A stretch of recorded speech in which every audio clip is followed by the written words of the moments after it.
Good afternoon.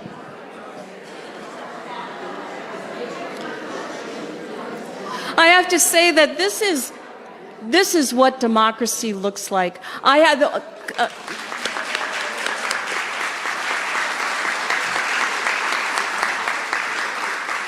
when we bring candidates across the entire county together in one place, and voters have an opportunity to speak directly to the candidates.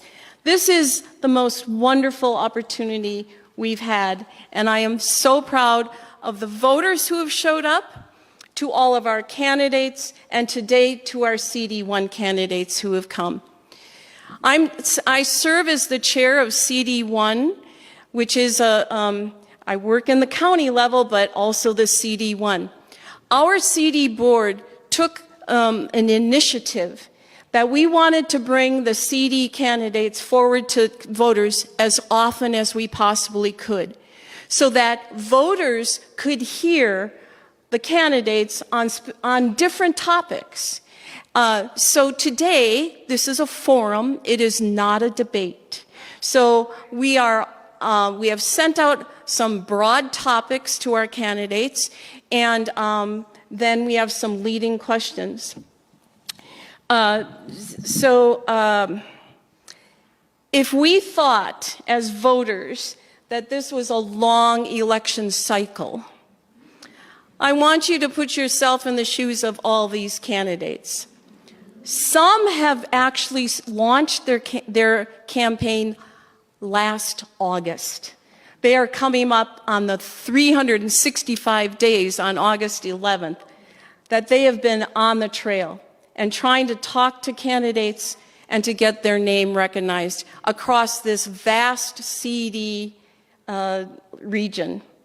So let's begin by thanking our candidates for stepping up and running.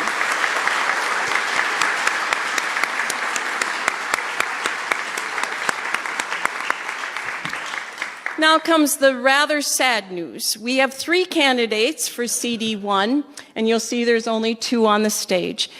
Mitchell Berman got sick last night. He was up all night, so he is unable to be here today. But we have Lorenzo Santos and Miguel Aranda. So I am thrilled that they are able to be here. I'm also thrilled that we have moderators. The 2 gentlemen who are going to be moderating today actually started in March, and they were the moderators for the youth vote forum that launched this whole forum idea. Leave it to the youth to bring us some great ideas, right?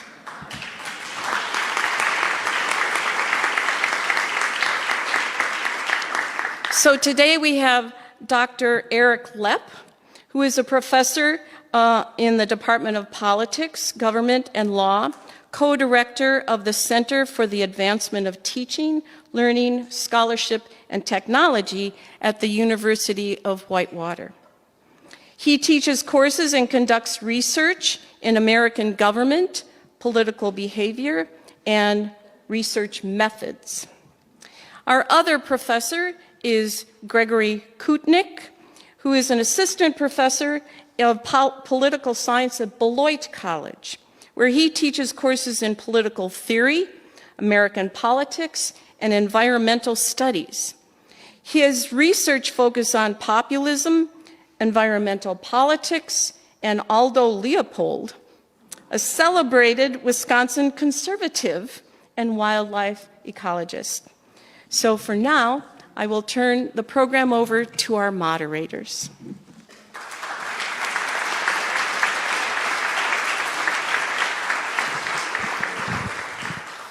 Good afternoon, everyone. So I just want to begin by echoing Sue's sort of thank you for attending. It's great to see all of you here.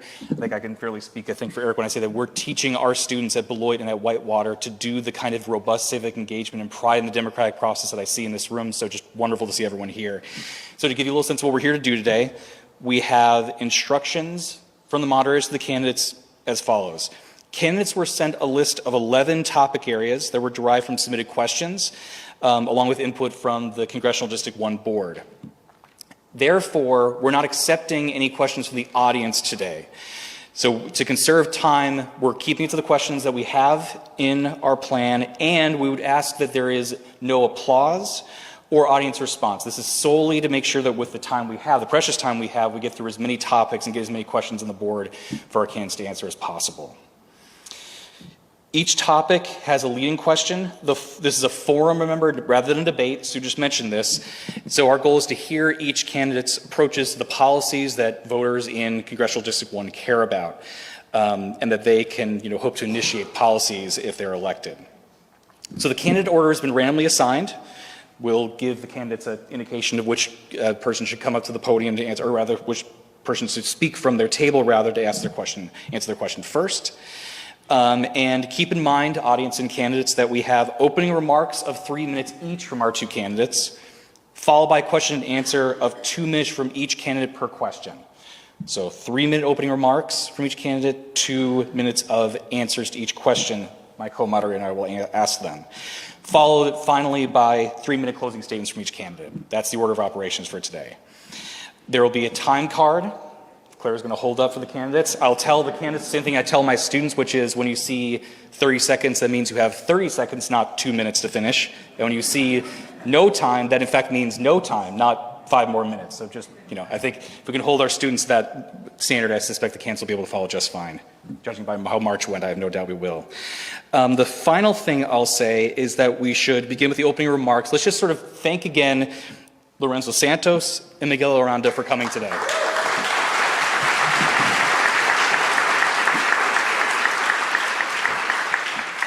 And it is in the order I just spoke or gave the names that will begin. So Lorenzo, you're going to give opening statement first, followed by Mr. Aranda. Take it away, guys. Let's see.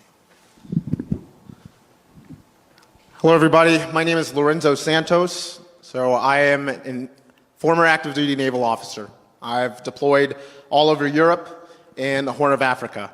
So I understand the national security implications of what the next member of Congress needs to be able to do. I also, after I left the military, I was a regional sales manager. I represented a major manufacturing company in the hearth and HVAC industry, and I represented them for 12 states throughout the Midwest, so I was on the road quite a bit. My experience from being a regional sales manager is going to be a lot like what I'll do for us as a member of Congress. It's representing us, making sure that I'm traveling the district, talking to everybody, and making sure that we're solving problems that everybody is bringing to me. That's something that our current representative is not doing. I also was a Navy reservist. I worked in the intelligence community in Navy Reserves. I went up to Great Lakes every weekend, once a month, to travel to Great Lakes for my Navy Reserve time. I was also in local government as a emergency manager for Racine County. In Racine County, I was the emergency management director, and every day on the news, I watched Donald Trump say he was going to take and eliminate FEMA, and he eliminated a lot of our grants. I watched that happen. I watched him go and say he was going to not get us into any wars. He got us into the Iran war. So as an emergency manager, I'm watching him eliminate or talk about eliminating my agency at the federal level. And then he's talking about the Iran war. So as a reservist, I'm watching him get us into another war that he said he would never get us into. So for those two reasons, I decided to get into this race. I left my job in local government. I'd worked with municipalities, elected officials at every level, nonprofits, law enforcement, fire service, public health, public works, you name it. I work with them at local level. I understand what we need from the federal government to make sure that our local communities can thrive. And I plan to do that as your next representative in Congress. Thank you very much.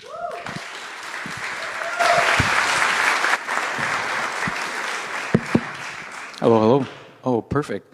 So my name is Miguel Aranda, and I just want to give a big praise to Lorenzo for not working at the moment. That is super courageous of him, and then for Sue also giving praise for us working, because I filed since August. I wish I had more time and to spend with more people and connect with more people. Sadly, that did not happen. So my story begins in Whitewater, where my parents settled after immigrating from Mexico 35 years ago. Our first home was a mobile home.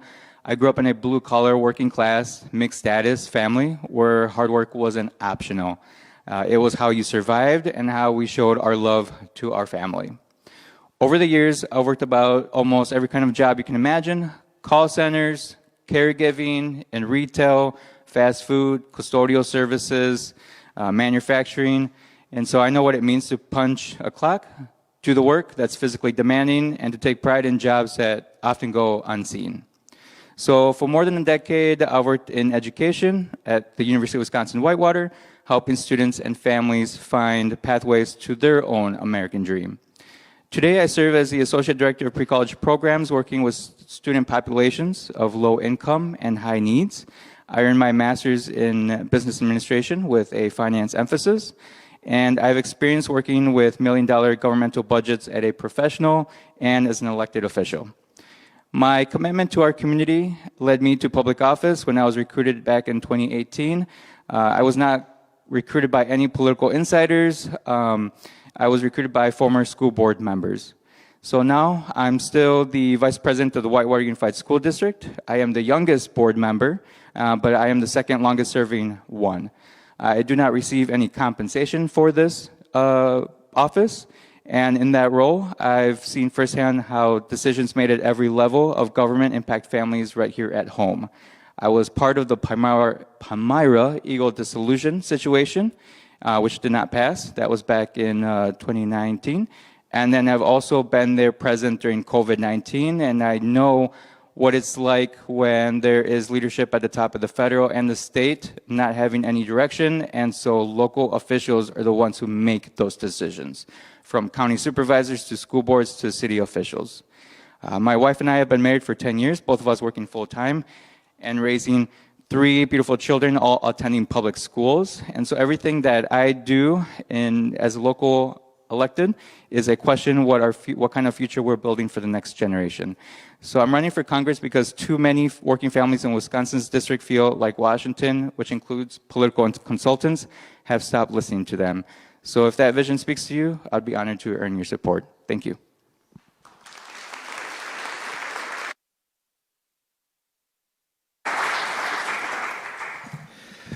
All right, welcome friends. Eric Lepp from UW-Whitewater. I'll add my thanks to everyone for being here, but let's get to the questions, shall we? So the first section of our conversation this afternoon centers on a topic near and dear to a lot of people's hearts, especially here in the 1st District in Wisconsin: kitchen table economic issues. Our first question concerns the cost of living, rising prices, and tariffs. For many Wisconsin families, affordability has become a defining, perhaps the defining economic challenge of our times. Housing, healthcare, groceries, childcare, insurance, and energy costs continue to strain household budgets. Tariffs are especially controversial as well, with some supporters arguing that they protect domestic manufacturing and critics arguing that they raise prices.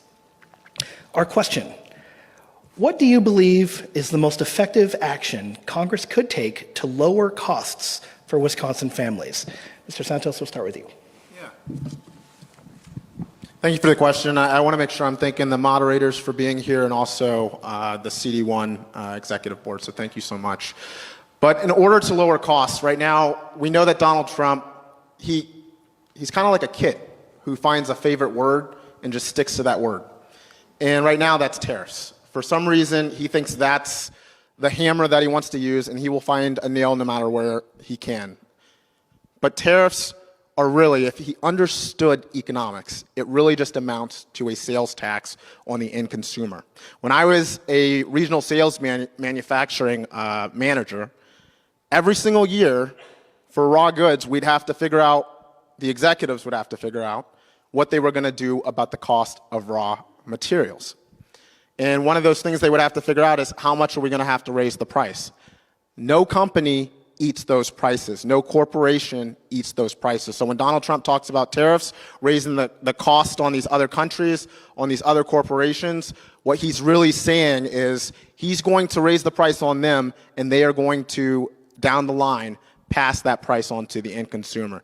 He doesn't understand that's how it works. That's how it works. So first of all, we need to make sure that we're not implementing these tariffs. Tariffs are the purview of the United States Congress, not the executive, so they need to take that power back. And then also, when we look at what's happening right now, an unforced error of this administration has been the Iran war. We need to get the hell out of this war, lower the price of global energy, which will lower the price of everything that oil helps us produce, and that will also lower prices for consumers. Thank you.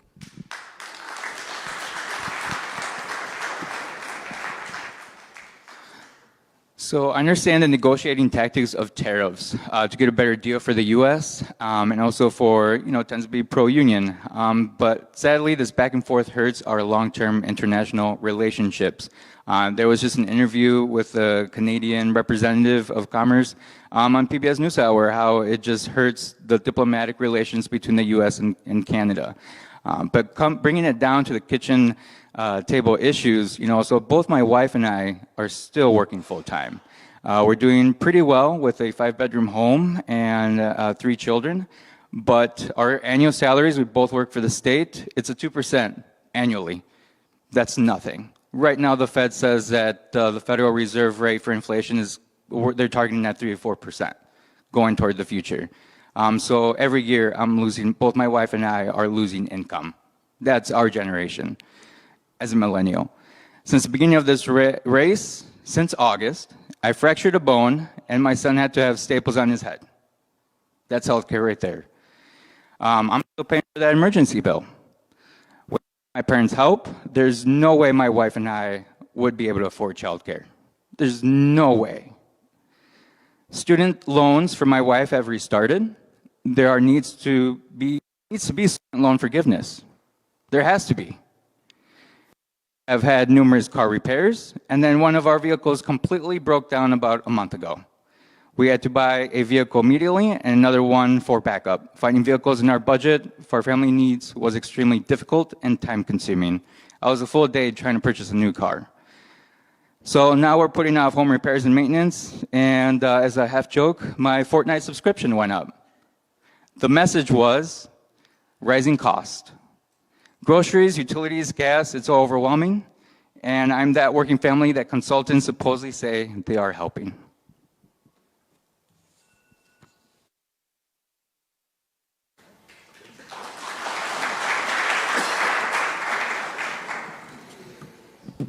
So our second question, I think, follows up quite nicely on what the candidates have said so far. This is specifically focusing on childcare and family costs.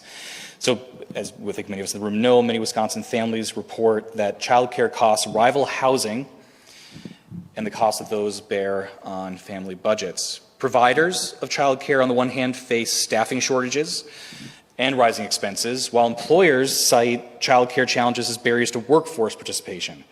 Policymakers continue to debate whether childcare is primarily a family responsibility or a public investment. So with that in mind, we ask both candidates, what role should the federal government play in childcare? What legislation, if any, would you support in Congress to change the federal government's role in childcare for Wisconsinites, including in the 1st Congressional District? So this time we'll begin with Mr. Aranda, followed by Mr. Santos.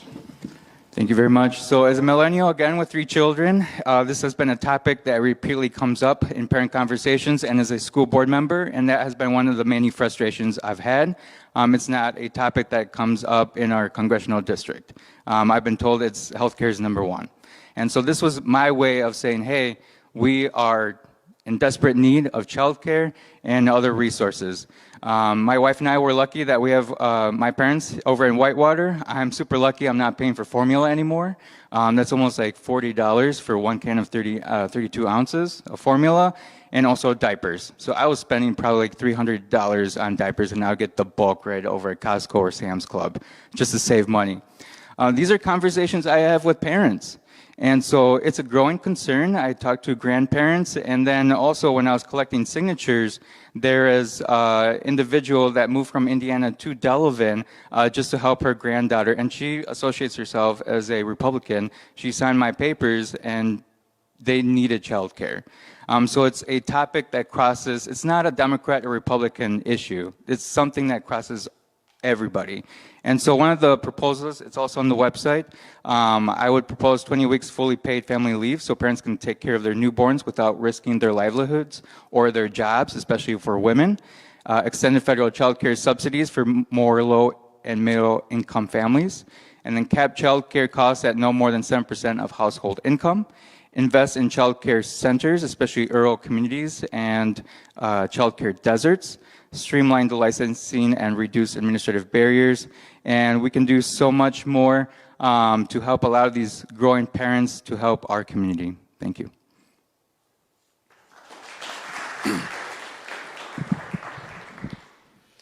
So I'm a bachelor right now, and when I think about one day starting a family, I mean, childcare is a huge cost. And the figure they put out there is it costs about $330,000 to raise a child, and we all know that's a ridiculous figure. It's probably way much higher than that over the course of, raising them to 18.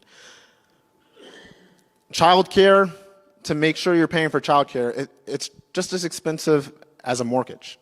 I mean, you look at trying to start a family, trying to buy a house, then what other expenses are there for you? The question we have to ask ourselves is, first of all, should we have universal child care? The answer is yes. That should be undisputed. Universal child care is something we can do and we should do. And then how do we pay for it? Well, the same way we're going to pay for a lot of the other things that I would like to get done and as soon as I get into Congress working with my colleagues. Universal child care, Medicare, we can be paying for those things. We can pay for education, tuition-free education, by making sure we tax a part of the population that does not pay their fair share right now, the ultra-rich. We should be taxing folks that make far too much money and are not, there's no such thing as trickle-down economics. They're making their money and people at the bottom are hurting. So I ascribe to an ultra wealth tax. If you're making 50 million or above, on the 51st million, we tax you at 2%. We can pay for universal child care, tuition-free school, and we can also make sure that we have universal health care, Medicare for all. We can do it. We just have to have the right people in Congress to make it happen.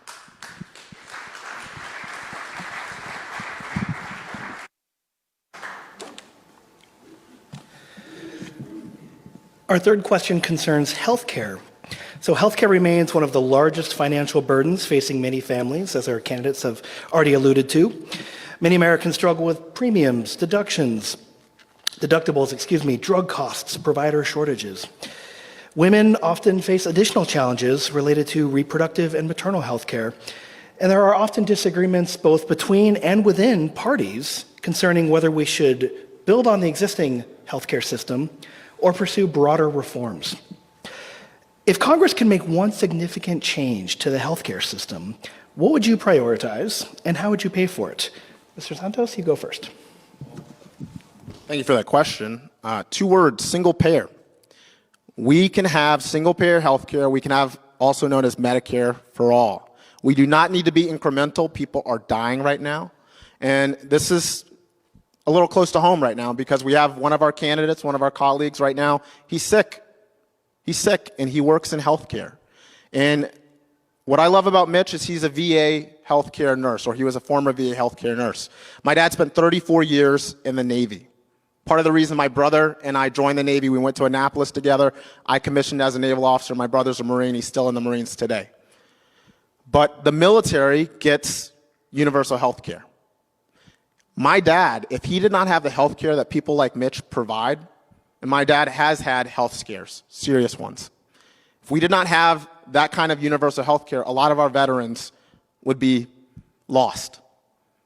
A lot of people have chronic illnesses. And a lot of the chronic illnesses they have is because we have a healthcare system right now that most people, because it's too expensive, have to either put off their healthcare or they have to say they're not going to get it altogether. So they defer it or they just completely forego it. It's because it's cost prohibitive. We need to not be incremental. We need to do Medicare for all because we will ensure more Americans that need it. Public option does not go far enough, and frankly, a public option is actually going to be more expensive over the long term. Furthermore, a public option will allow these for-profit insurance companies, because they only make money really when you don't get care. These for-profit companies will push as many people to a public option as possible, and then they'll just sit off the side pocketing the savings. So a public option is not the way to go. We need to go as far as possible, make sure we get as many Americans as possible covered. And really, in my estimation, the real way to do that is Medicare for all, and we can afford it. We can get it done.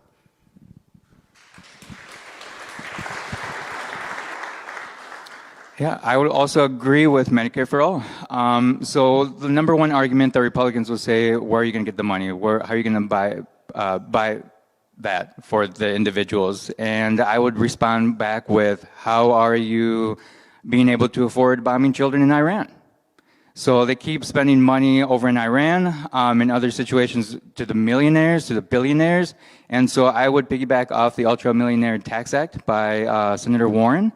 And so I would continue advocating and helping where I can to advocate for such legislation. But it's very personal to me, healthcare, right? As I've shared with all of you what's going on within my family and with my children.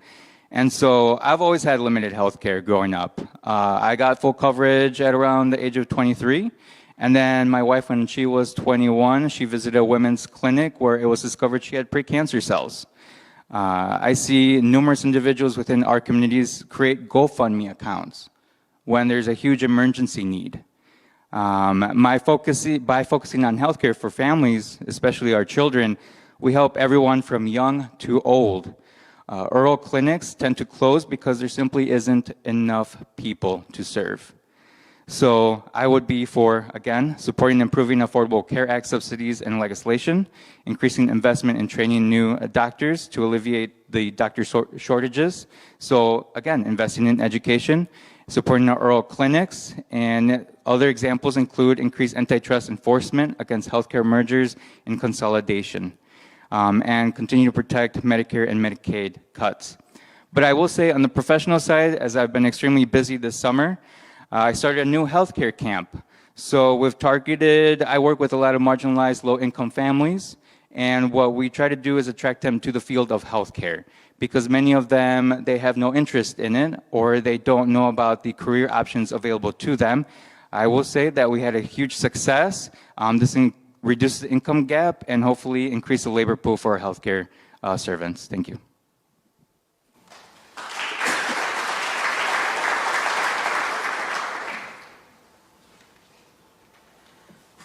Our next question concerns Social Security and Medicare. So Social Security and Medicare are vital lifelines for hundreds of thousands of Wisconsin seniors, certainly a key kitchen table issue, particularly as the state's population continues to age. Debates at the federal level often center on the long-term fiscal solvency of these programs. Some policymakers argue that adjustments to the retirement age or benefit structures are necessary to ensure sustainability of these programs, while others advocate for raising revenue by increasing taxes on high earners or expanding benefits to cover more seniors. So our question then is, what specific actions would you support in Congress to ensure the long-term solvency of Social Security and Medicare without reducing benefits for seniors? This time we will begin with Mr. Santos and then go to Mr. Aranda. I'm sorry, I misspoke. I'm looking at, I'm mistaken. Mr. Aranda first, then Mr. Santos. I knew that didn't sound right. So you all can call me crazy. I would propose and advocate for universal basic income. Right away, I'm going to get thrown rocks at that, but that's where we got to start if we're going to get the House and if we don't get the Senate. Number two, I've mentioned it before, it would be tax reform. Again, the Ultra Millionaire Tax Act. But as a school board member, this is a lot what I hear when we pass referendums. I'm already at my third referendum as a school board member. And it always stings me when I hear those who do not have children in our communities that they're being priced out of their homes, right? Because they're on a fixed income. I get it, I understand. I'm a working father myself with 3 kids, like I mentioned before, over and over and over again. And so it's costly.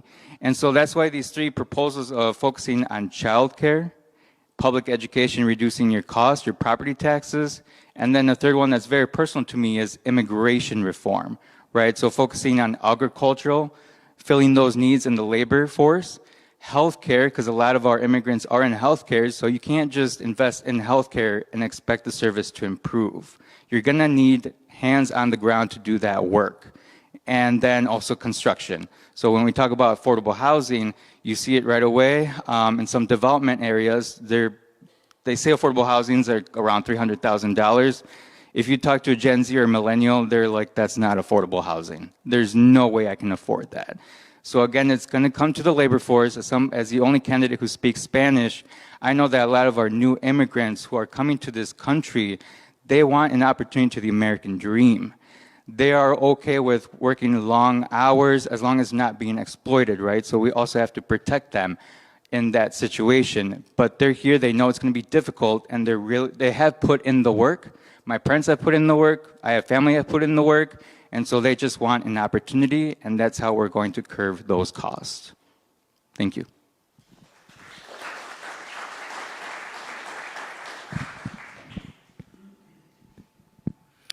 One of the things that really frustrates me about when we talk about Social Security, and this even went back to the Paul Ryan days, when we look at Social Security, they love to call it entitlements. And at the end of the day, you've earned this. You've paid for this.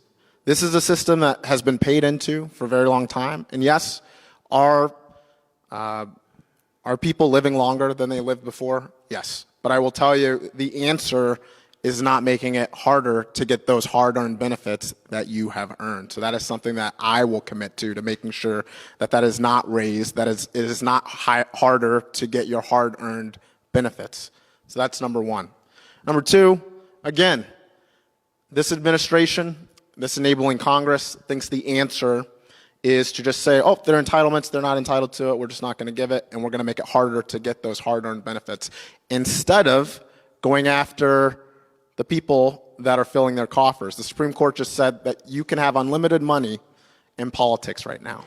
And a lot of the times what you'll see these politicians, at the end of the day, they cannot make decisions that would benefit their own communities and constituents because they know it's going to hurt their donors. So at the end of the day, again, it goes back to, how are we going to pay for it? People that are making more than enough because the economy has worked for them and they've used loopholes, they shouldn't do it anymore. We should close those loopholes. We should make sure we are taxing the rich to pay for Social Security, to make sure that it remains solvent. At the end of the day, do not let anybody tell you that we can't pay for it that way, because these people, they've been getting away with robbery. And they're trying to tell us that we can't pay for, all of these programs that we have earned. And we can absolutely pay for it by making sure that they pay their fair share. That's all we're asking for. It is the bare minimum.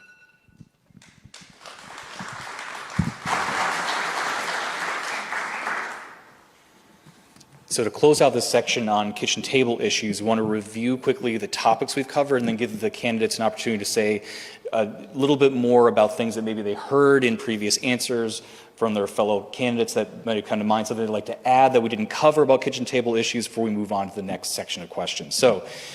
So far, thinking about kitchen table economic issues for the 1st Congressional District, we've covered the cost of living, rising prices, including the role that tariffs play in those. We talked about childcare and the pressures that places on family budgets. We also talked about healthcare access and possible reforms to the system through federal action. And finally, we talked about Social Security and Medicare protection. So with that in mind, I'm going to turn first to Mr. Santos, followed by Mr. Aranda, for any last thoughts they have, 2 minutes each on these important topics.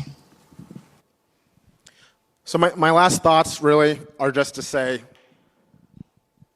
we can afford these programs. That's first and foremost. We have to have people in office that have the political will to do something about it. I am not one of the people who are going to try to get this done slowly. You'll have a lot of people who are candidates or elected officials that will tell you to be realistic, that will say we need to start incrementally and try to get, to that Medicare for all eventually. The reason I say we don't do that is because we have an entire administration that within the first months of them being in office had an office called DOGE that completely wrecked the entire federal government. They have come for our civil rights, and they passed the big ugly lie. They did all this extremely fast. And the Democratic Party, we should not be saying, well, okay, now when we have power, let's just play it cool. That doesn't make any sense to me. Okay, so I want to say this. With the next Congress, we need to play by the same rules that they have played by. We need to stop pointing to the ref because they do not care. This is an administration, this is a GOP Congress that is willing to cheat, When we have the gavels, because when we get a majority, that means we will hold the committees. We will be able to call into Congress and subpoena whoever we need to make sure things are getting done. There are a hell of a lot of investigations that need to be done to figure out the bottom of where things are. And we're going to do it. That's the good news. But we have to make sure that, first of all, in the 1st District, we have a nominee who is going to hold Brian Style to account and take the fight to Brian Style. And then when I get to Washington, I'll do the same thing with my colleagues in a Democratic majority.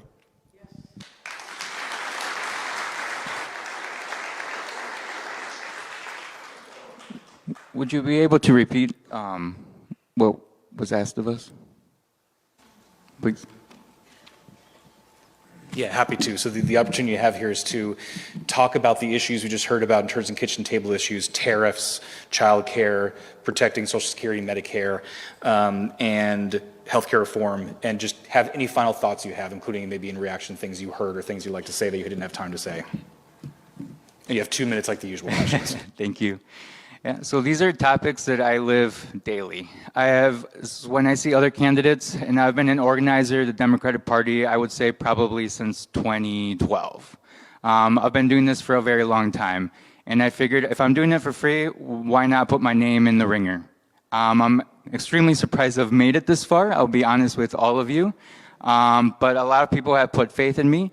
More than half of my signatures come from Walworth County. More than half. I've gotten Republican people to sign it. People are not enthusiastic of what's going on with our country. And so, you know, it took a long time because we need to expand the tent if we're going to win this district. And that has been part of this strategy is we have to expand beyond the Democratic chapters. We have to talk to people who are usually not talked to. And all of this, they will call it crazy stuff, right? Universal basic income, universal health care, universal child care. These individuals know where I stand. I am honest to myself, to them. I hold integrity with these individuals. They know where I stand as well. And I've won re-election and elections doing this. It's just about coming down and sitting with these individuals, having those conversations, and I tell them as a school board member, and this is what really frustrates me of Style, is he has these telephone listening town halls. As a school board member, every month we host public comments, and I'm going to swear here, I hear the bitching, right? And I'm not compensated for any of this time that I could be spending with my family, okay? So that is extremely frustrating, and this is why I'm in this race, and we have to continue supporting our local officials. So I appreciate all of the candidates being in this district, putting in the run, and I bring that actual local experience to this race. Thank you.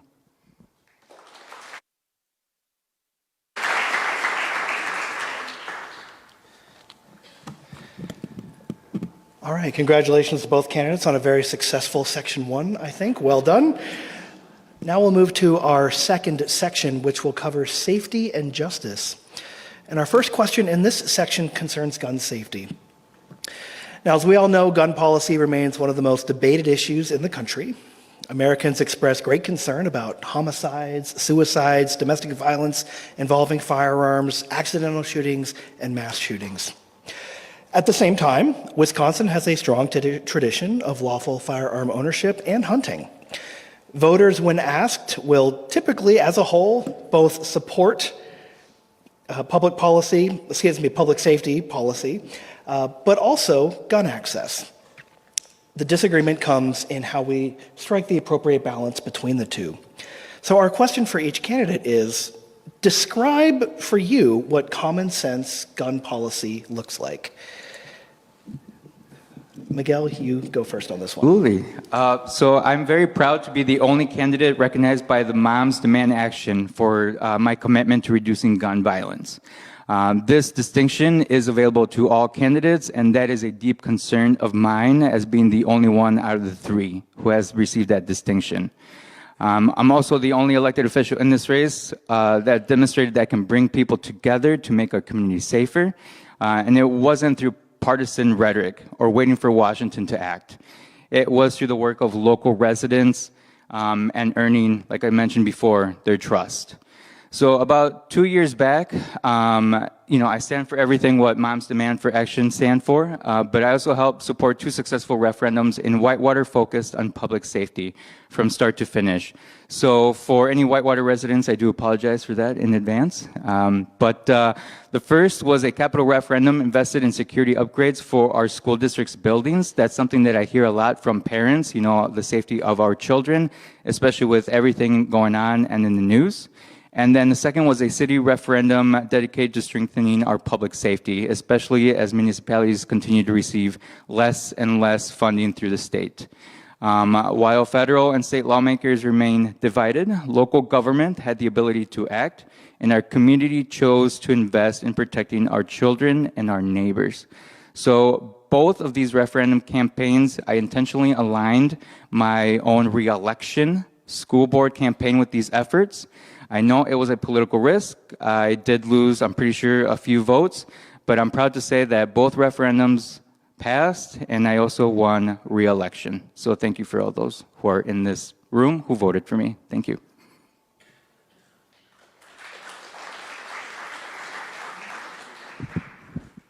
So thank you for Moms Demand Action for being here. And to that I will say, I am the only candidate in this race who has worked in public safety. I've been an emergency manager. And a lot of my job was active shooter preparedness and response. And in Racine County, we had an actual group that would meet very frequently, about monthly, to talk about what was going on in our schools. We would have educators, administrators, law enforcement, fire service, because there's a whole generation that grew up going under desks because there was a potential Soviet threat, and then it went to fire drills, and then there's a whole generation right now, unfortunately, that is hiding in a corner of their classroom because an active shooter is a reality. And we've had too many in Wisconsin to count. But I'm one of the people who actually gets that call if something happens. I've been one of the people who has trained actual first responders to handle those kind of situations. And my last week on the job in Racine County was making sure that we gave advanced training to our teachers, law enforcement, fire service folks. What does common sense gun safety look like to me? It looks like making sure that we have universal background checks. That is not a partisan issue. That is a common sense issue. It's making sure that we have extreme risk protection orders. Someone is deemed to be a risk to themselves or others, they should not have that weapon. We need to make sure that there is power to take that weapon away temporarily until we can find that they are safe with that weapon. And we should have no gun show loopholes where people are allowed to just sell weapons without any accountability and without any tracking mechanisms. Those are easy things to do. We need to make sure that folks like Brian Style are in the minority in Congress so that we can actually pass common sense gun safety laws in the next Congress. Thank you.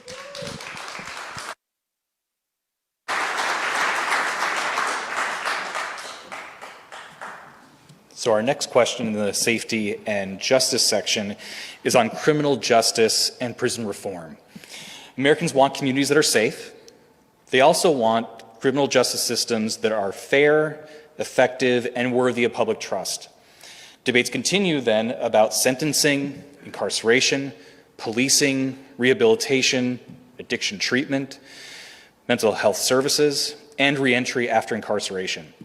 Now, some argue for stronger penalties because they improve safety, while others believe reducing recidivism and expanding treatment creates better long-term outcomes.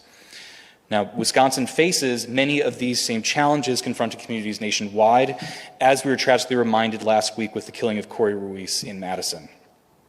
So our question then on criminal justice and prison reform is, what do you believe is the single biggest weakness in American criminal justice, in that system today, and what specific reforms could improve both public safety and fairness? We'll begin with Mr. Santos and then Mr. Aranda. I think one of the biggest weaknesses with criminal justice reform is not understanding communities. When we look at the laws that we have right now, and we look at who they disproportionately affect, and we look at the sentencing that has a disproportionate effect on people of color. And obviously, this would affect me. This would affect people like even our president, Barack Obama. There was an incident where he even said, if Trayvon were my son, you know, if I had a son, Trayvon would look like my son.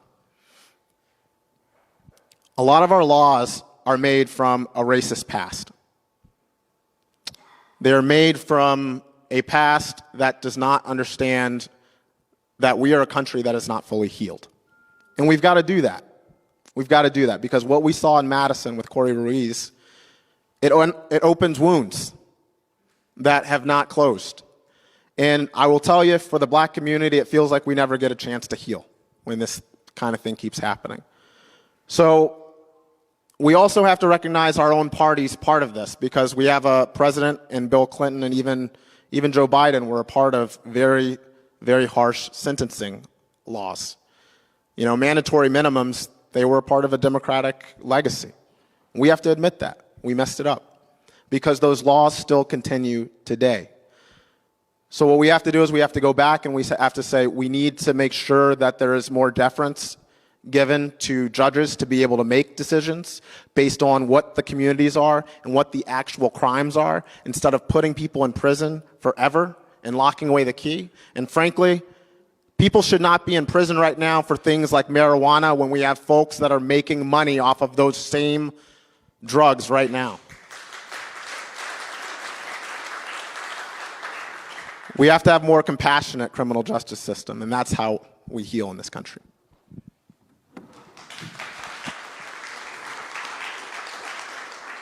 So one of the main issues I would bring up is just ending private prisons in general. So in any Business 101 class, you learn that when you're an institution driven as a private organization, profit is your number one goal. It's not going to be humans, obviously. So that's where a lot of humans lose their dignity. And so the responsibility of incarceration belongs with the public, not private corporations, whose success depends on filling beds, such as with the immigration detentions. And that's what's going on right now with a lot of incentives such as 287G, right? Because again, going back to the lack of funding for local municipalities, it's an attractive tool for local law enforcement to consider agreeing to 287G, which I don't know if you all know what 287G is, but it's an immigration agreement that a local agency can make with the federal government to receive funding to detain individuals. And sometimes they'll make, 10 to 20 grand for each detainment. And so there's an incentive there. For the second one, there is an opportunity to work with the other side. Former Governor Tommy Thompson and also interim UW system president, one of the things that he did was he championed correctional education while he was interim UW system president. So there is an opportunity there to work with what would you say is the other side. And that's something that we can do now. And lastly, one of the things that we can do to support voting rights is to provide those same voting rights to formerly incarcerated individuals once they have completed their sentences. Because at the end of the day, civic engagement fosters accountability. So that's how we're going to hold a lot of these elected officials accountable. We're going to strengthen our democracy and reinforce the idea that after paying their debt to society, people should have the opportunity to move forward and full participants to our democracy.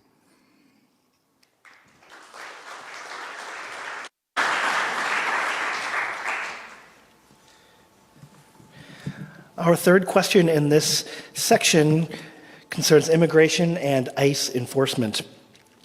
Now, immigration includes questions about a variety of things: border security, asylum policy, legal immigration pathways, workforce shortages, deportation policies, and of course, humanitarian responsibilities. Now, some voters feel that enforcement has been too weak recently, while others argue that due process and pathways to citizenship deserve greater emphasis in our public policy. Many employers, farms, and communities, both in the 1st District and across Wisconsin, are directly affected by these debates. Our question: What changes, if any, would you make to America's immigration system and immigration enforcement policies? And how would your approach balance security, economic needs, and humanitarian concerns? Mr. Randa, you go first on this one. All right, thank you. As I mentioned, this one's very personal, so I'm not going to give, flowers and just say things to get applauses or cheers. First, I would negotiate with abolishing ICE.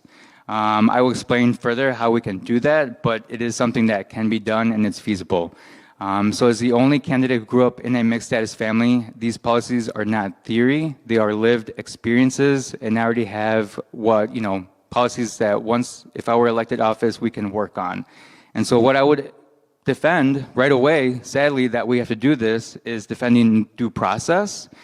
This is for everyone. It's not just U.S. citizens. Working to negotiate citizenship for Dreamers and DACA. Dreamers started back in 2001 by State Senator Dick Durbin. So this has been a very long time. Expand specialized work visas to work with our special workforce needs, and like I mentioned before, agriculture, engineering, healthcare, and technology. Increase immigration judges. These are administrative things that we can do now by allocating funding, and reduce backlogs, modernize the visa process. And one of the things that I've noticed, I've seen both Republicans and Democrats do it, when there's a family in need and needs advocacy to talk to their local immigration office. That's something that I would do, and I have done. And I've worked actually with Republicans and Democrats in doing this already. And so, like AI, we have to also work to update immigration laws to reflect today's economy. And so how can we eliminate ICE? Going back to that statement I mentioned at the beginning. And to do that, we would be reducing government waste. ICE is new. Like I mentioned before, it started back in 9/11, and how can we turn that into revenue? So working similar to international visas between Canada and Mexico, we could do that. Part of the, especially with Mexico, we have a lot of undocumented retirees living there, and with agreed international visas, retirees would be able to travel from Canada to Mexico for healthcare as well. So thank you.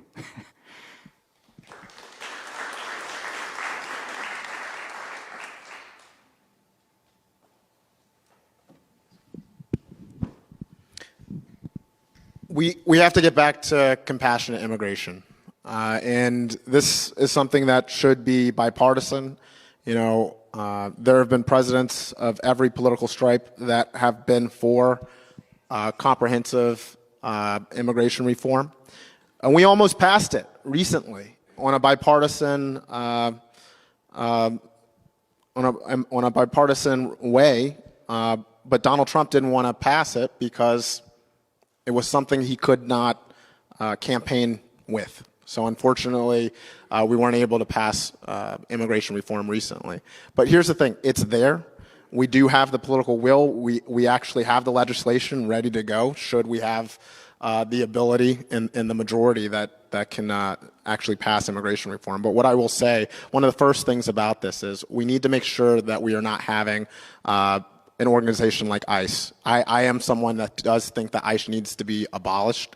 It cannot be reformed, not under this administration. They do not have the ability to manage an organization like this. ICE, and I recently put this out, ICE is behaving just as a domestic terrorism organization would behave. They are out there in our communities. They are killing U.S. citizens in an extrajudicial manner, and they're getting away with it. And here's the part about that makes it domestic terrorism. They're doing it for a very specific political purpose. ICE should not be the largest federal law enforcement agency, more than all of them combined. It shouldn't be about the same size as the Marine Corps, which my brother is a part of. That is terrifying.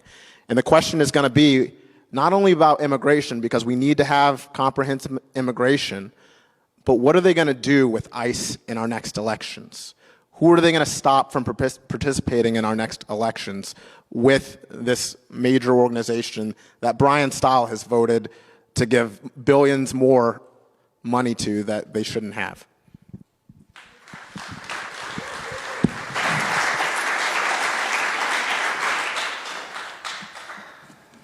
All right, so that brings us to the end of section 2, and we'll do the same thing we did before. We'll just take a beat. You've talked about a lot, and we wanted to give you each a moment to add any final comments or elaborations that you'd like to before we move on to our third section. So just to recap, our section 2 was about safety and justice. We looked at gun safety, criminal justice, prison reform, immigration, and ICE enforcement. So if either of our candidates would like to say more, totally optional, on any of these topics or anything related to safety and justice, we'd love to make sure you have a chance to do so before we move to the next section. So, Mr. Santos, the floor is yours if you'd like. So when we go back to gun safety, I am a concealed carry permit holder. Okay, I have one. It's given to us by the Department of Justice, all right, and you renew it. So I'm not someone who is anti-gun per se, but I'm anti allowing people that should not have weapons to have them.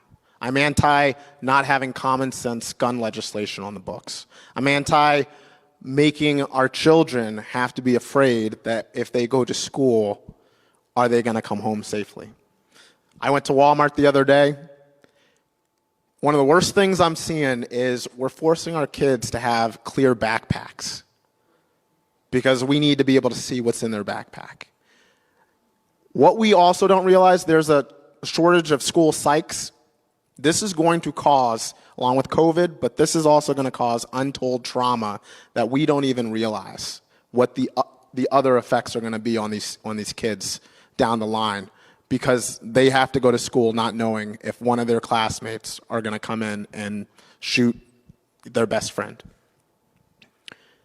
Homeland Security, I have a master's in Homeland Security. I've been an emergency manager. We need to make sure we have the next member of Congress who is not going to put up with what ICE is doing, that is actually going to vote in favor of making our communities safer. If we look at what ICE is doing, they are essentially causing our streets to be war zones. And I'm in the military. Our streets should not be war zones. We need to make sure that we have a member of Congress that is going to ensure that our streets are places where people can feel safe and welcome, not have to live in fear.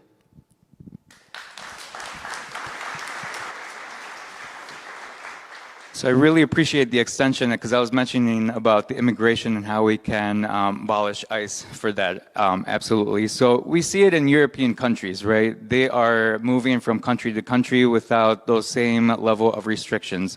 I'm not saying I'm anti-border security. There's just a different way that we can do it.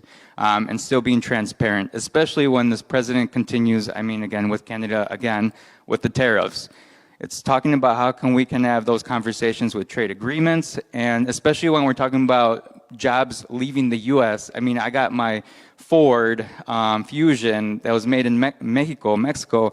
My own dad, it's so ironic, right around the financial crisis happened, he came to the States for his American dream, and then his job around that time, he lost it because it went to Mexico, right? And so he stayed here.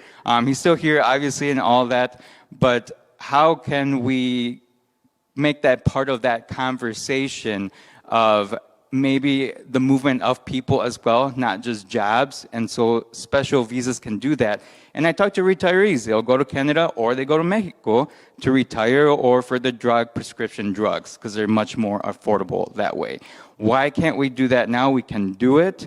Europe can do it, the US can do it. We just have to have those conversations. I have those relationships, for example, like with the Mexican consulate. They already gave me a title of honorable Mexican citizen. And so that's a relationship that I would continuing with in the Milwaukee Center, and how we can help and support and assist a lot of these families. I've done it as a school board member. We get some funding already from the Mexican federal government to our community. And so if we can bring more investment through business and continue that on, we are expanding our opportunities. Thank you.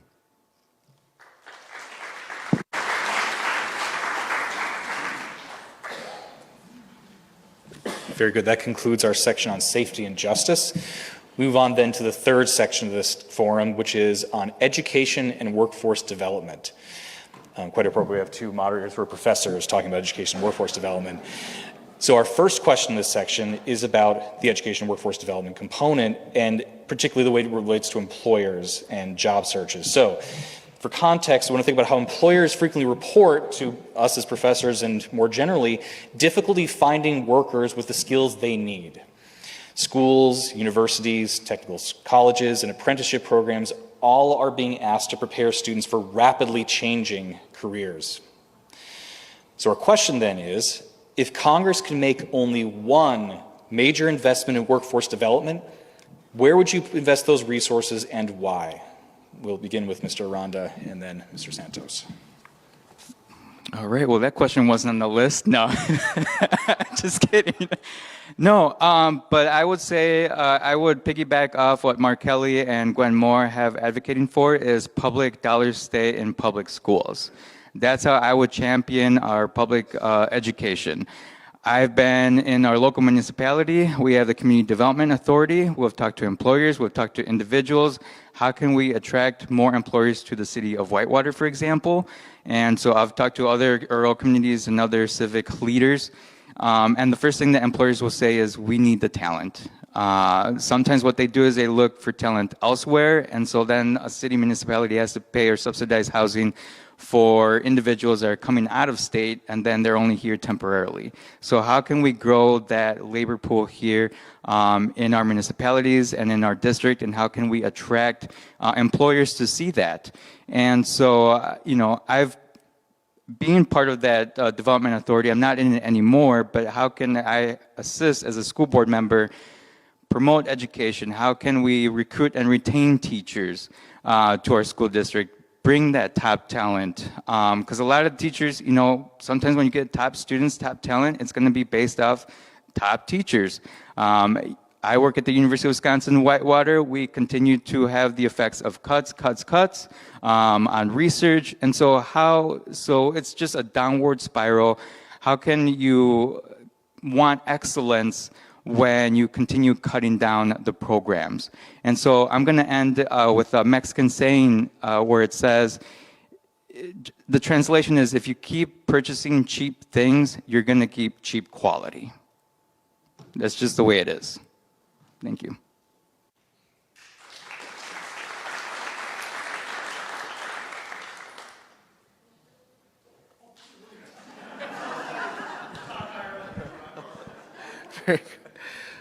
Well, one of the biggest things we need to do is make sure that we do not have two education systems right now. Depending on where our students are, unfortunately, the quality of their education is all too dependent on their zip code. And right now, our public dollars are competing with a lot of these other schools through this school choice program. And it's not really school choice if you really take a real look at it. It's schools choosing their students, not the other way around. Because also what we have to understand is there are far too many students with special needs that are going to get left behind if we do not fully fund our schools and make sure that special needs students are fully supported as well. So that's something that we need to make sure is prioritized. We also need to make sure that, we've tried different policies at the federal level. We need to listen to educators, and we need to let them drive policy. Because if it's coming from the top, it gets down to the local level, and then there's these implementations, unfunded mandates. Teachers are already going deep into their pocket with an economy that is not working for them, and we're asking them to do even more. And on top of that, we're asking the teachers to be also security guards as well. It's unacceptable. We need to fully fund our schools. We need to also look at the new world right now. Education should be a little different. It shouldn't be so focused on this regimented process that we have, this track. We need to ask students what they're interested in and be teaching to those skill sets, because the economies of the future, the industries of the future are going to rely on us being more creative and allowing teachers in the classroom to be unshackled by all of this myriad of regulations, letting them teach, because that's what they do best. That's how we get the best outcomes.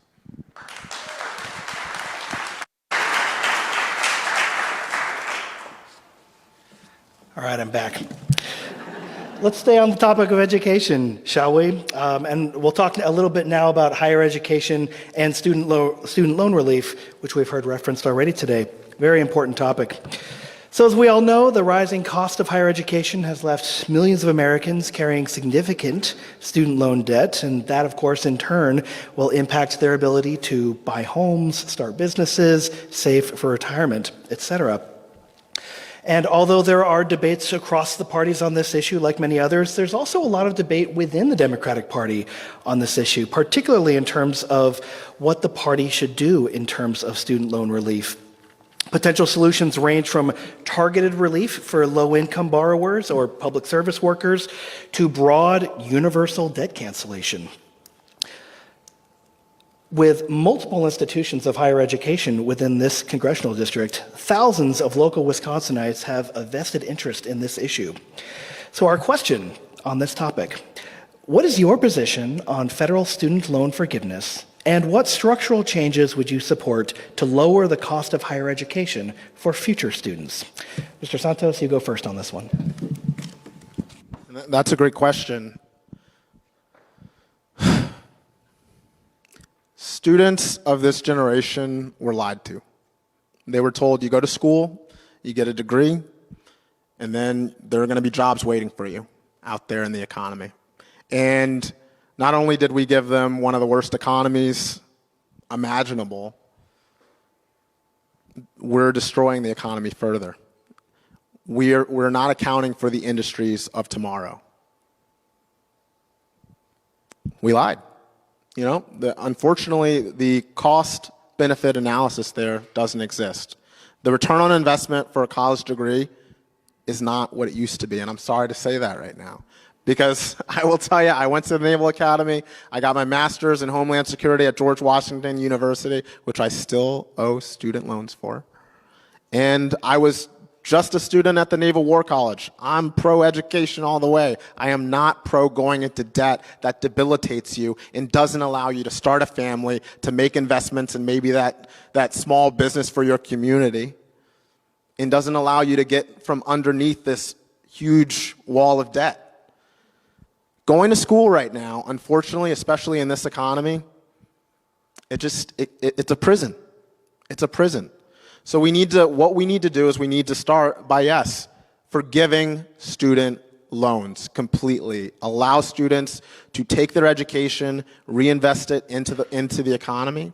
And we also need to make sure that we have tuition-free public education. Students should be able to go from high school and then be able to go to local schools in their community. And then we need to make it attractive enough for them to stay. We're going to educate those students. We're not going to saddle them with debt. And we're going to ask them to give back that education to the community that they earn that education in. That's what we need to do to go forward. That's how we make sure that our communities are thriving in the future.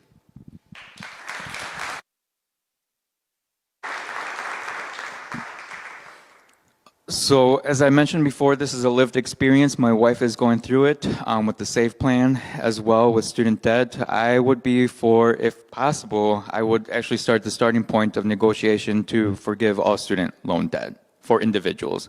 I have conversed with many of my peers who are millennials. They would love to have children. They would love to own their own home, simply have money left over to repair their cars.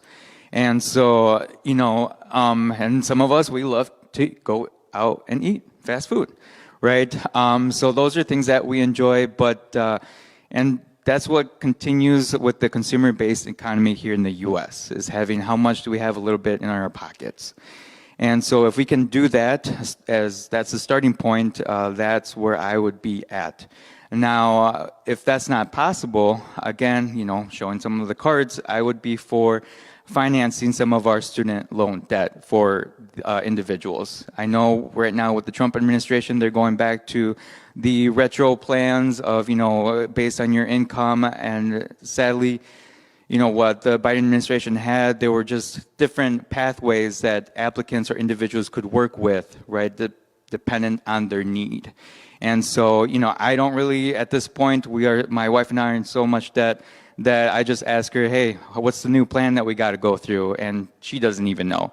So just having some clarity on how to work within the process. Right now I work with college students. They're freaked out with the Pell Grant, the lack of Pell Grant funding. And so I've had to help them with job opportunities, scholarships, grants. I do that. And right now with high school students, having them aspire to industries in healthcare and in law enforcement, just because I'm starting to sound like a dad to many of them repeatedly over and over and over again, because what I'm trying to do is secure good jobs, good opportunities for them in the future.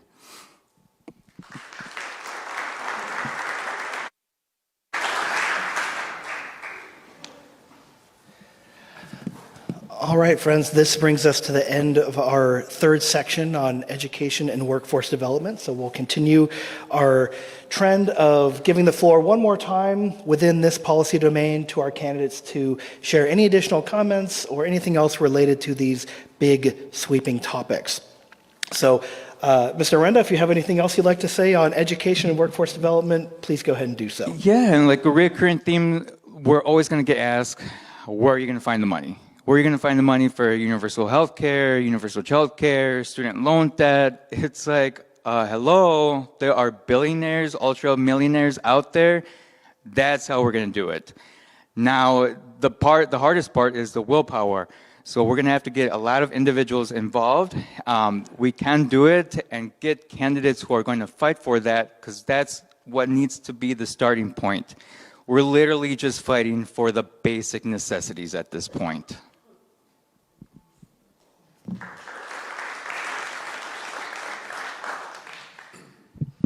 So there's a guy named Tom Tiffany who was recently asked a question about jobs and our students and how do they continue to be able to thrive in this AI economy. And Tom Tiffany said, with all his lack of wisdom, they need to find jobs that aren't affected by AI. So Tom Tiffany doesn't understand what AI is about to do to labor, to the world economy.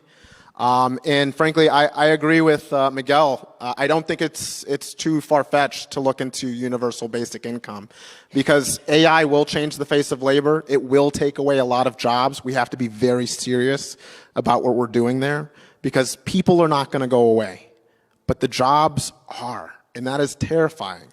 And we have to have serious people in Congress that are going to be able to make sure that we weather that storm. Jobs are going to be lost in the next 10 years to AI. But what are we going to do? People still need to make ends meet. They still need to put food on the table. So UBI is a big deal. We do need to take a look at it.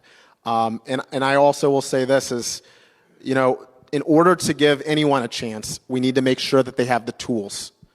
So education, we need to be making sure that there are as few barriers as possible.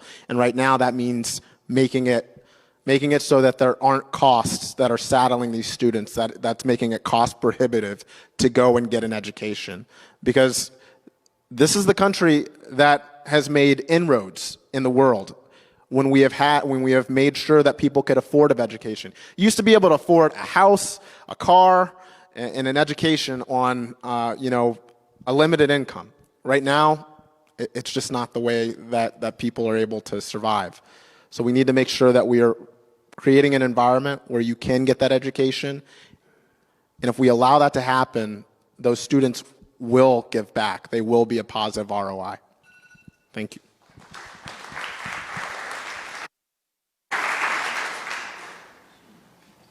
Very good, candidates. That concludes our third section on education and workforce development. This brings us to our fourth section, a brief one on zooming out onto the federal government as a whole and its basic institutions.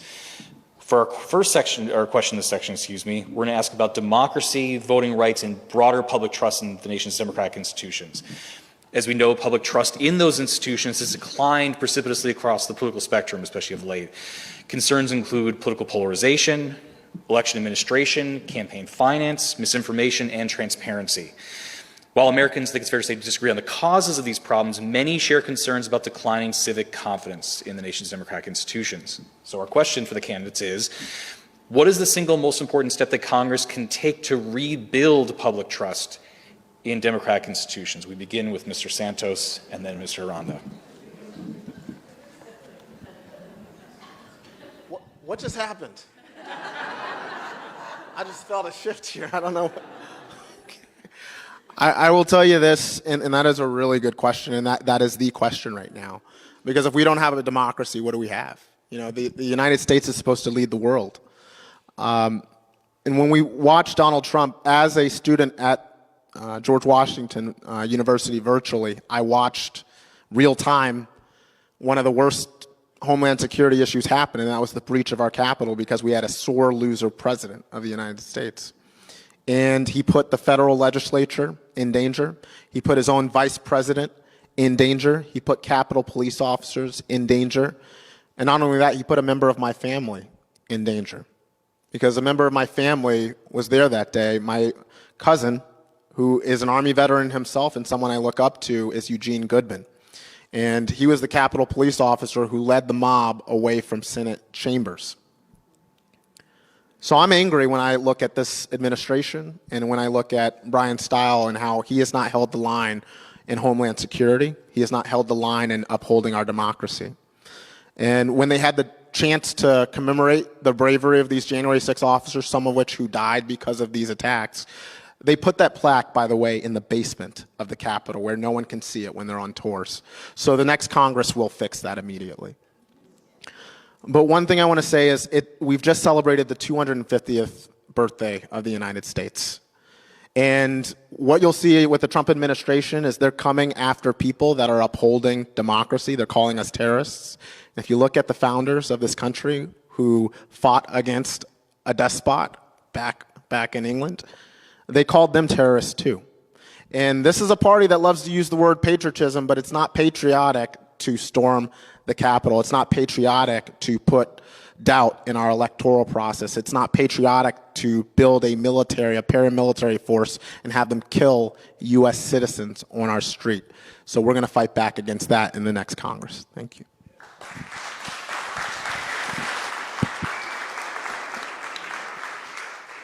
So giving trust back to our democracy, the first thing I would piggyback off and echo is supporting the John Lewis Voting Rights Advancement Act.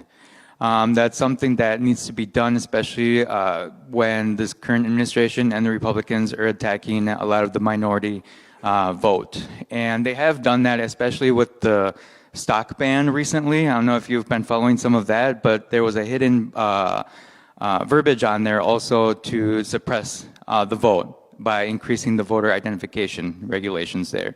And so one of the things that really bothers me, just reinvesting in civic education, especially for those, because I talked to a lot of people who voted for Trump, and I find myself explaining things that you would have learned in high school. So if we can do some kind of campaign on re-education in that component versus them watching Fox News all the time, but not just those who are much older. You know, I talked to a young gentleman, 23 years old, over in Kenosha at a bar after a campaign event. And we were talking about the 14th Amendment. And he did not know what that was. He thought that was an amendment started when Bill Clinton was president. This is a 23-year-old. This goes beyond this administration. And so when I had to explain what the 14th Amendment was, he understood, he got it, and that's why we really have to have these conversations with these individuals, because sometimes they just completely don't know. And one deep concerning thing that's destroying our democracy is, and it's personal to me, is birthright citizenship. Something that should have been a unanimous decision. The vote was 6-3.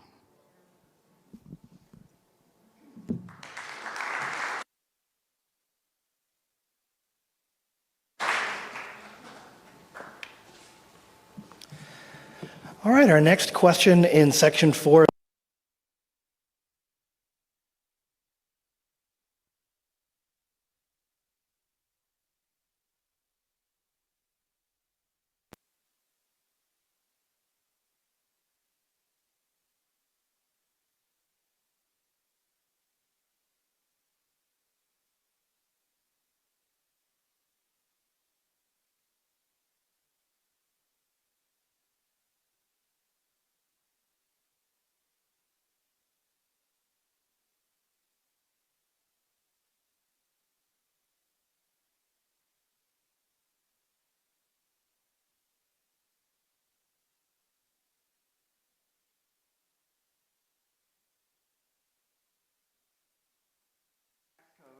to ensure corporations and high-income earners pay their fair share, working class families are protected, all while promoting economic growth and innovation.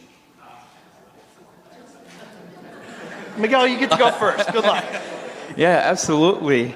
As I mentioned before, and I know candidate Santos has mentioned before, candidates will come up here, and I guess my finance background is, okay, there's a realistic things of what we can do.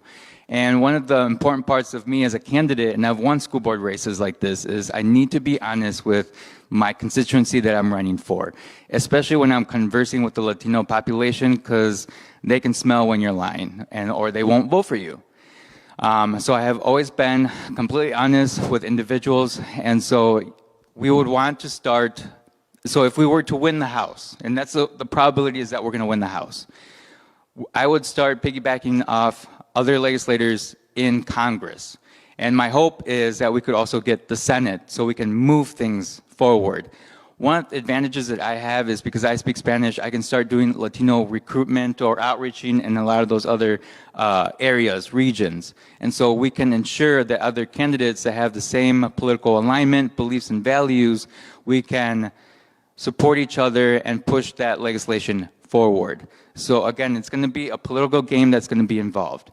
The other one is just do what Trump does. Just throw things at the wall. Just keep shooting and shooting and shooting. You know, it's what Biden mentioned. We can walk and chew bubblegum all at the same time. So we got to keep doing that, get certain officials elected or candidates elected. Just throw everything, go with every proposal, even it sounds like crazy. We're going to be called socialist either way. Just throw it out there. And you never know. We'll maybe pick up a couple of Republican votes along the way, like, hey, that's a really great idea. All right, let's sign it off.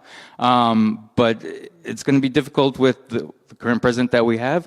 But that's what I would be for impeaching that president out of office and see how we can move forward through that. That way, when we do have control of the Congress, we can get those laws passed.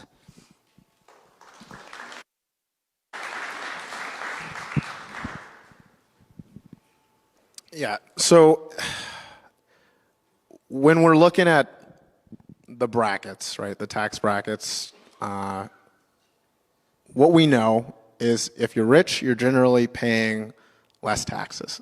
If you make about $186,000 after that, before that it's about 12%, after that it's about 2.2% of your income, which means if you make that much, then once you get to that threshold, you're kind of off the hook.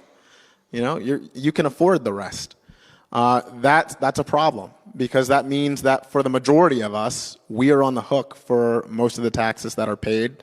And if you're rich, you are essentially able to just keep going along and not paying taxes, and you get to pocket that money. And a lot of what happens is completely legal. We have a huge system of tax avoidance where, these rich folks are putting their money overseas, and it's not doing anything for even the United States economy. And we were sold a bill of goods about trickle-down economics, that if we ensure that, these rich folks get their tax cuts, because that's what Donald Trump did with this big ugly lie, that money would somehow come back down in the form of making sure that everyday Americans would be able to benefit. But if you look at some of the biggest corporations in this country, then why are people still on food stamps? And I can tell you, look at one of the most trusted organizations in the entire world, and that's the United States military. And we still have low-ranking members of our military that are on food stamps because they're not making enough. So we've got work to do in terms of ensuring that there is a fair tax code. But really, and I don't like using sound bites, but it's simple. Tax the rich, make sure they pay their fair share, and make sure that, the bottom majority of Americans that aren't making, millions of dollars are not footing the bill. Thank you.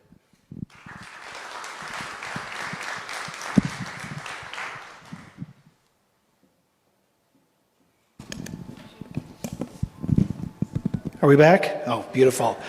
All right, so that wraps up section 4 about some of the big issues related to federal government, democracy, voting rights, public trust, tax reform, and corporate accountability. Let's give each candidate the floor one more time if they'd like to before we move on to our final section. But the federal government is a place both of you are hoping to work, so let's make sure we give it its due. If either of you would like to comment any further on the federal government topics we've discussed in the last few minutes, feel free to do so. Mr. Santos can go first on this one, followed by Mr. Aranda.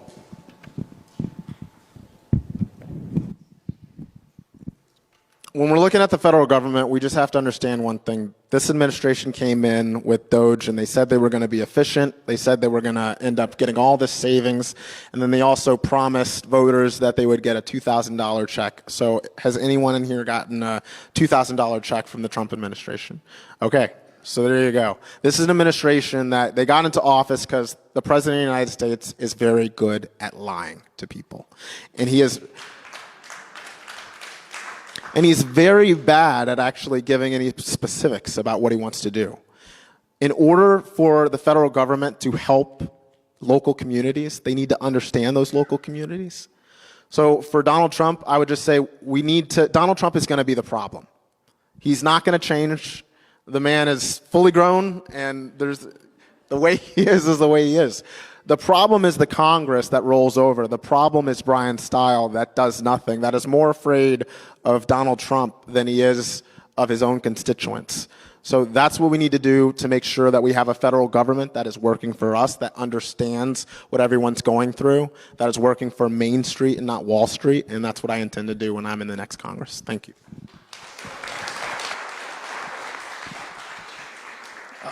In a magical world, which hopefully that's what happens, if we do get tax reform passed, especially taxing the rich and the multi-billionaires, one thing that I would love to see is increasing the child care supplement for families, especially with everything going on. You know, I would extremely love it with 3 kids. And then, but also one thing that has been grand that I've seen in Mexico, right? Because a lot of people consider that, you know, a third world country, is they passed Social Security eligibility requirements for women who stay home and take care of children. Yeah. So can you believe that? Mexico with President Sheinbaum, she passed that. How can we not do that? It all comes down to the money, and if we were to pass, you know, tax reform, that's what I would fight for.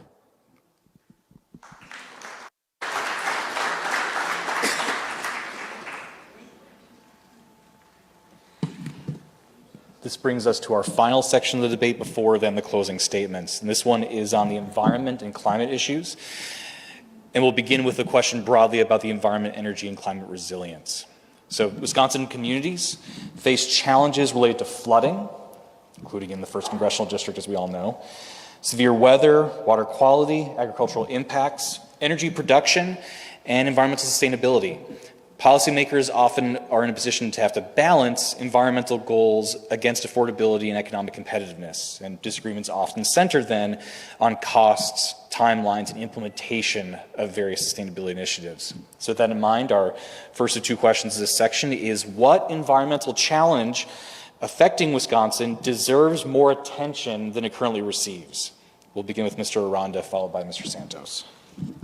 So one of the things when I ask this question is, I have a lot of family who immigrated here from Mexico who live in Walworth County.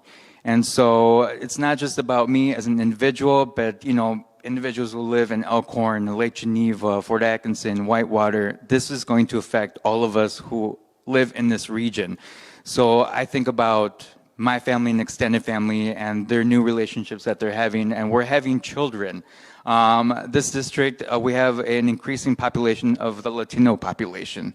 And so as someone who speaks Spanish, sometimes just educating citizens or constituency who live here about what's going on, because many people are oblivious to it, that is a concern. So educating about that, also, like I mentioned before, training the top talent because I've heard conversations working at the university that some would debate that we have passed the point of no return, which is a huge concern as a father and thinking about the future. One thing that we could do right away is increasing grant research. I've heard a lot of grant cuts. And so especially with our water supply, the Great Lakes are 20% of the world's fresh water supply. And we're right here, and I'm not going to mention the senator's name. Heard him say something in his speech, but he mentioned that he was trying to get water from the Great Lakes to send over back to the states. So that's something that we have to protect. With data centers, I will say I back data center moratoriums for that. That's something that, as working at the local level, we have to be careful. We can't just accept development just because it's going to bring in revenue. We have to be very careful what we are approving, what local governments are approving and accepting, because it's going to be difficult. If we can bring in green jobs, we can do that, but we have to be careful. We got to get the right local candidates, local officials in those positions to be productive in that way. So thank you.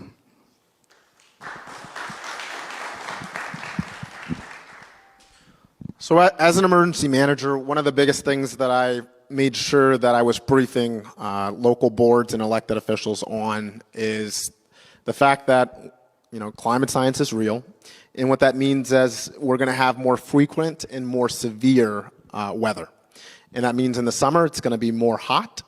And in the winters, our blizzards are going to be stronger. But also, if you noticed, we've had record tornadoes. So all of these things are real. And this is Donald Trump, just sitting up in Washington talking about eliminating FEMA programs that we need that make sure that local communities are prepared to answer these threats. So we've got to be careful, because flooding also means that depending on where the floodplains are, people can't live in certain areas.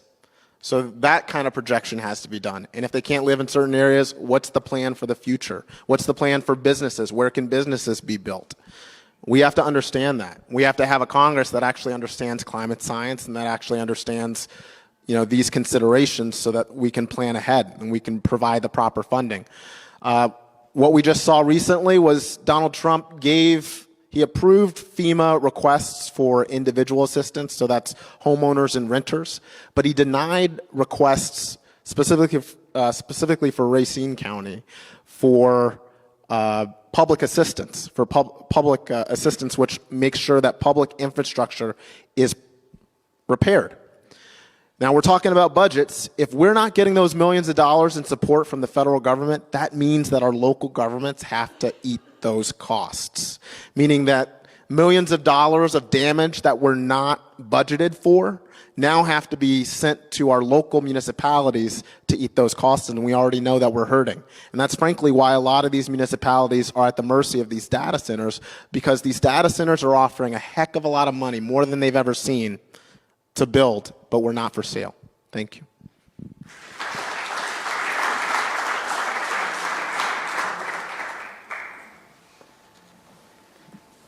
All right, this brings us to our last question in our last section before we move to our closing comments. And we're going to zoom in a little bit and talk a bit more about water that you both mentioned. So with the first congressional district bordering Lake Michigan, water quality is a critical economic and environmental issue for local residents. Communities face mounting challenges, as you've both alluded to, from things like shoreline erosion, aging infrastructure, and the growing threat of PFAS, or those forever chemicals, in drinking water.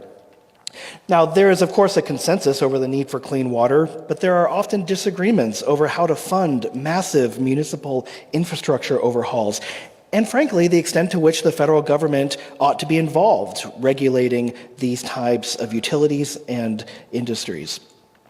So our final question, what role should the federal government play in addressing water contamination, specifically regarding PFAS, and how would you secure federal funding to protect Lake Michigan and our municipal water systems?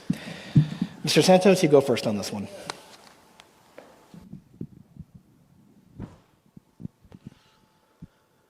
So the federal government, when we look at the Trump administration, all you have to do is look at whatever the department is called, and you know that they're going to destroy that individual department.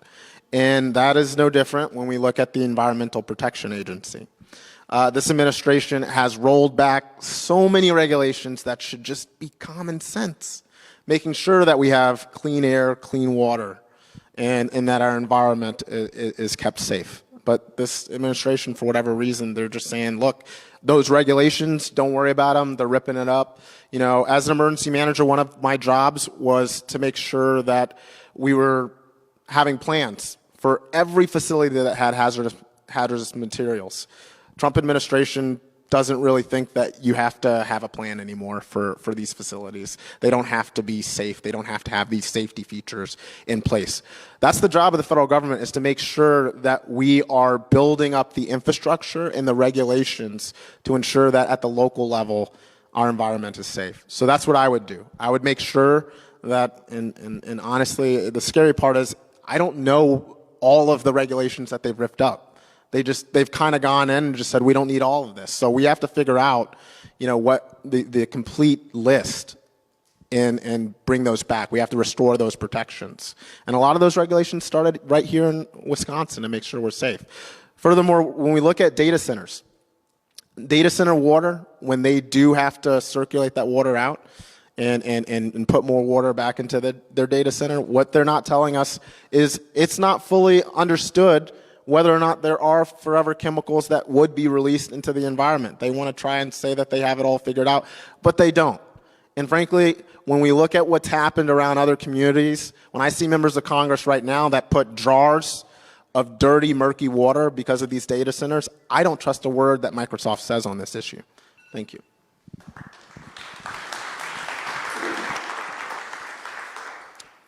So going back to water, 100% the federal government is going to be involved, especially since we share some of that water with Canada. And so just approaching toward the future as well, you know, if we have other federal legislators being attracted to recruit that water to take to other states because they have a water shortage, again, the federal government is going to have to get involved. I see a future possibly where maybe more individuals are going to move to Wisconsin because of lack of water. I remember back in high school, one of the biology teachers mentioned that in the future we're going to have water wars instead of oil wars. And so we have to start planning for that future. I would also agree with data centers. You know, I've gone through business classes. Even I know we're trying to bring back manufacturing, but manufacturing exhausts a lot of water. And again, just talking to constituencies, door knocking, people think that we can easily convert salt water into fresh water. I told them, no, you can't. When you do that, you're also exhausting fresh water to make more fresh water. So you're not really getting more fresh water, and so it's a very limited resource. And the federal government is going to have to get involved in that situation with a collaborative approach with our Canadian neighbors. We can't just be throwing tariffs like crazy and, you know, and it's not a diplomatic relationship that we need to have if we're going to succeed together as allies. And so working with the state of Wisconsin, because the state of Wisconsin also has their own international agreements with other countries beyond just the 50 states of the United States.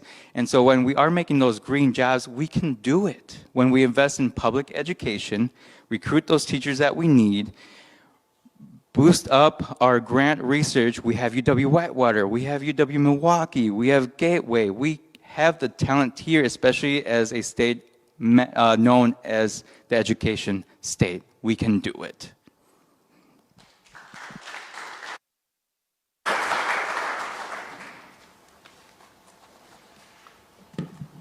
So for the sake of time, we're going to skip the recap question for this section, go right to the concluding remarks from both candidates. In a moment, just remember that each candidate will give 3-minute remarks this time to conclude the forum, with Mr. Aranda going first and Mr. Santos to close. The only thing I just wanted to say is that you have all sat through a longer forum than I usually lecture. The good news for you is I wasn't the one talking the whole time. You had that over my students. Just take a moment to take a deep breath, lock back in, and we're going to hear a final word from both candidates. I'm looking forward to both. So, Mr. Aranda, when you're ready, you have 3 minutes. No, absolutely. Thank you so much. So thank you for everybody for being here. I certainly believe that this race will ultimately be coming down to all of you all at the grassroots organization, not just the candidate at the top of the ticket. You know, I looked at Styles' committee name, and it says Style for Congress Incorporated.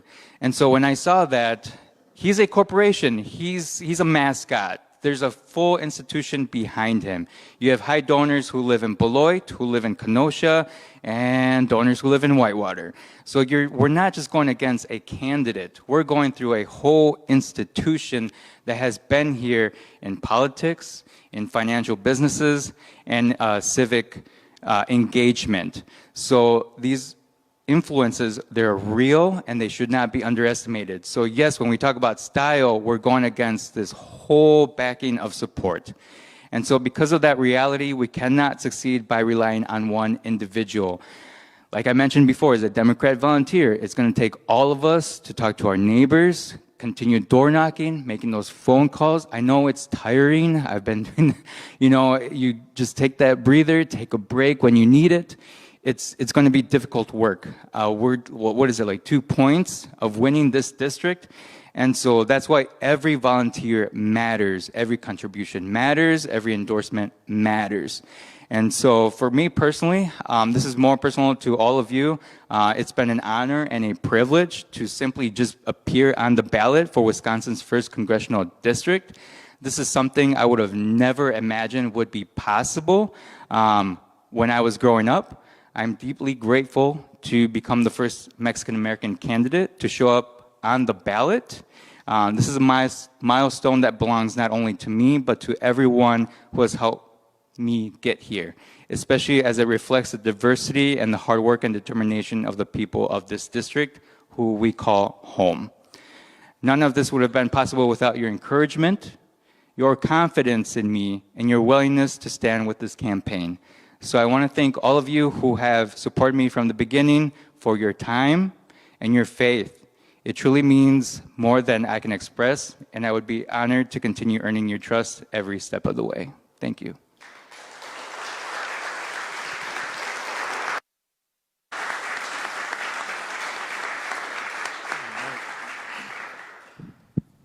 So I want to thank our moderators. Thank you so much for being here. Thank you to the CD1 Executive Board for organizing this event. And thank you all for being here. The Republican Party knows something very simple. They know that their policies are not popular. Donald Trump hates to lose, and he knows that in November that is going to happen.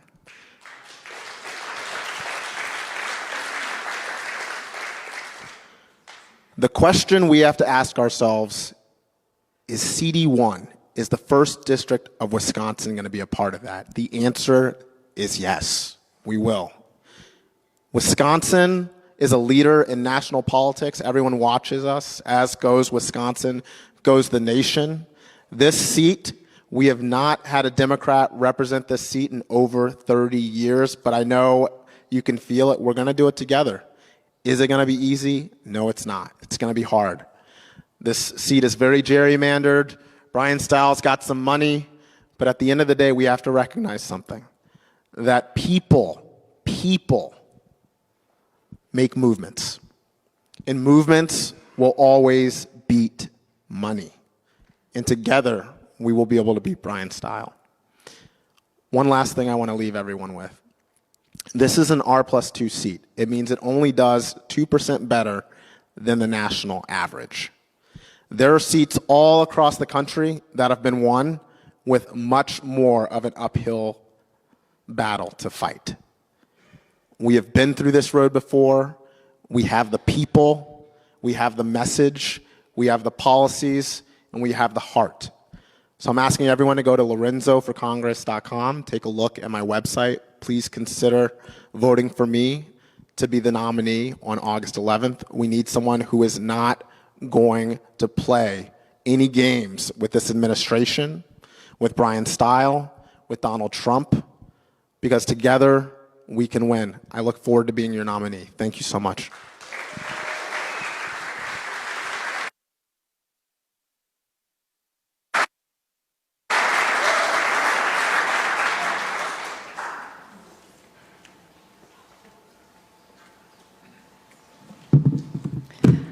Well, wasn't that something?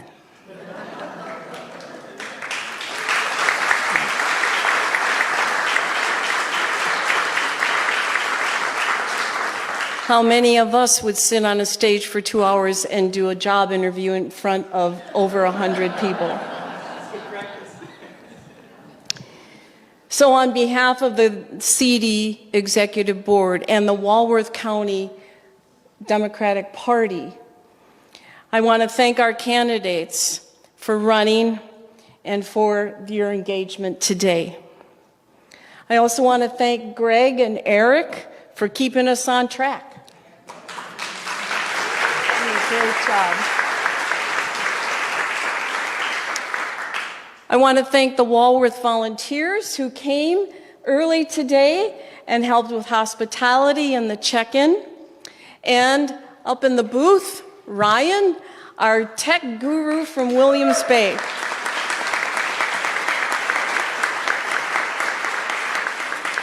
This forum has been live streamed, and we are going to be saving it, and it will go up on the CD1 YouTube channel and the Walworth County YouTube channel. So you can send all of your friends, neighbors, and relatives to go look at not only this forum, but the other 3 that we have conducted over these months. So going forward, the CD board is committed to doing everything we can to promote our winning candidate after our primary. So the federal guidelines to what we are allowed to donate directly to a candidate campaign is miserable, $1,000. That's it. But I won't even go into the other. So what did we figure out as a board? We ran a fundraiser for CD1. And we've worked around the legal process that now we had a goal of $10,000. Today that fundraiser ends and we're nearly $7,000. So that came from all of our candidates, all of our people. The fundraiser was Kick the BS Out of DC. Yep. So, after today, the county parties will be allowed to apply for a grant. And it's going to be newfound money that they hadn't counted on. And the goal of those grants is, what can a county party do to raise the vote take? So they're going to be creative, and maybe they're going to pay for interns. Who knows, right? It's up to them. They're going to apply for the grant, they get the money. And it goes out the door, and they're going to be helping our candidate in a new way to get more votes to get our candidate elected. So, in 2 days, what happens? Early vote starts. On August 11th, polls open at 7 o'clock in the morning till 8 o'clock at night.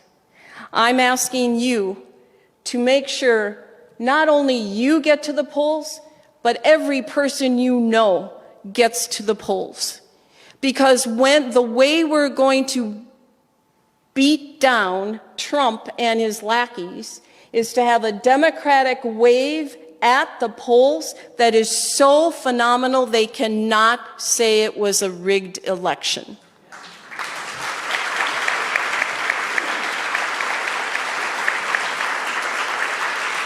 What we will be doing at the polls is to say loud and clear, the power belongs to the people, not to a king wannabe.